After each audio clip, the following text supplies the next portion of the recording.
The night Isaac Newton was born, the English winter was cruel and unrelenting. In the tiny village of Woolsthorpe by Colsterworth, snow fell in heavy, silent sheets over the Lincolnshire countryside. Inside a small stone farmhouse, a frail infant, so small he could fit inside a quart mug, struggled for breath. The midwife whispered to the anxious grandmother that the baby would not live till morning. But the child did live, and that child would one day rewrite the laws of the universe. Isaac Newton was born on Christmas Day, 1642, the same year Galileo Galilei died in distant Italy, a passing of the torch between two minds that defined the modern age. The world he entered was torn by plague, superstition, and civil war. Yet from that chaos emerged a mind that would make order out of everything. The motion of planets, the fall of an apple, even the nature of light itself. A lonely beginning. Isaac's father, also named Isaac, had died 3 months before his birth. His mother, Hannah Ascough Newton, was left a young widow on a struggling farm. When Isaac was barely 3, she remarried, an older clergyman named Barnabas Smith, and left little Isaac behind with his grandmother. To the boy, it was a betrayal he would never forgive. The wound of abandonment etched itself deep into his character, shaping the relentless isolation that followed him all his life. Even as a child, Newton was different. He spoke little, observed everything, and seemed to live inside his own imagination. He built sundials on the walls, tiny windmills powered by mice, and paper kites with burning lanterns that frightened villagers into thinking comets were flying over Woolsthorpe. His notebooks, even in boyhood, filled with lists of sins and resolutions, proof of a conscience as intense as his curiosity. The village boy who measured the sky. In King's School in Grantham, Newton's early years were unremarkable. He fought with classmates, built contraptions, and read obsessively. A local apothecary, William Clark, took an interest in him, allowing Isaac to borrow books on chemistry and optics. There, among jars of powders and strange instruments, Newton began the first experiments that would later lead to his discoveries about light. But Hannah, his mother, wanted her son to abandon books and manage the family farm. For a short time, Isaac tried, but failed miserably. He spent his days under trees reading instead of plowing, his mind wandering among the stars.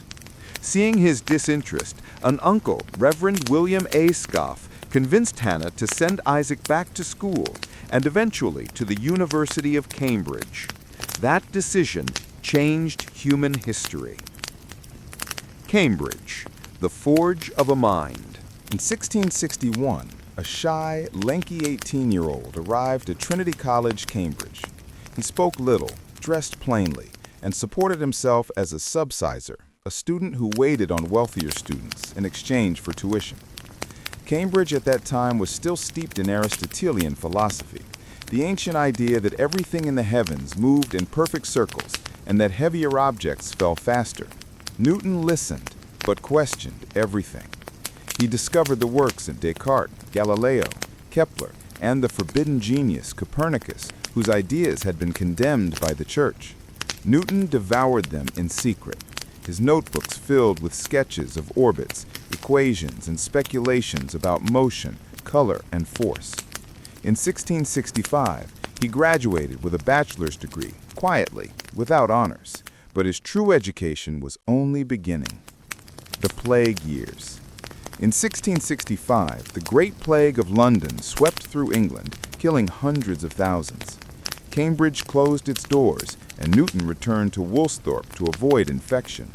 The world paused, but Newton's mind exploded. In those 2 years of isolation, he laid the foundations of everything that would make him immortal. One afternoon, while sitting in his garden, he watched an apple fall from a tree. Others had seen apples fall for millennia. Newton asked why. Not how fast, not from what height, but why it fell straight down, and why the moon didn't.